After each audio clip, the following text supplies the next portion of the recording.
And breaking right now, an Amber Alert and a mad scramble to find this missing little boy. Police think someone took him in the middle of the night. Thank you for joining us. I'm Cynthia Izaguirre. And I'm Chris Lawrence. Police think that little boy may be in danger. He lived off 635 north of Skillman. Let's get right to David Goins in Lake Highlands. And David, what are you learning?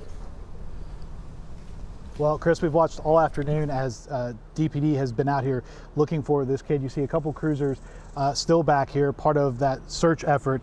Most of this afternoon here at the Twin Oaks complex, we've seen canvassing, talking to neighbors to see if there's any evidence, any video, or anyone who may have seen anything related to Cedric's disappearance. Now, here's what we know right now about this 18-month-old. According to police sources, how he went missing, Cedric was living here at this complex with his aunt after being placed here by CPS within the last month. Now, early this morning, another girl inside the apartment, we're told age 9, said she woke up and heard a noise and saw a man go into a bedroom and take 18-month-old Cedric Jackson. Now, according to sources, this girl understandably was afraid that she was going to be taken too, so she hid, and then in the morning told her relative what had happened. The aunt then called Cedric's parents to inform them. That set off the massive response from Dallas police that we've seen this morning and this afternoon. Dog teams and investigators searching the complex, but coming up empty. We have spoken with both Cedric's grandmother and his mother this afternoon. Take a listen.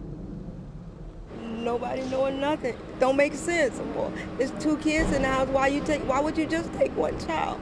It don't make sense. Agony, total agony. It don't make sense. The stories they're telling don't make sense.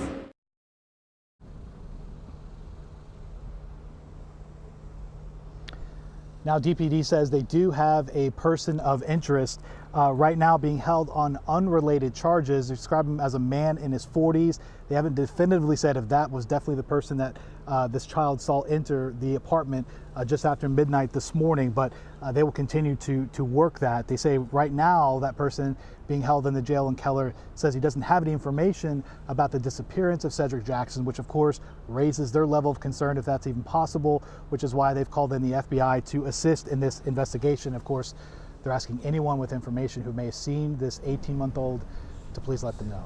Back to you. Absolutely. David Goins reporting live tonight. We will continue to follow that story, and we are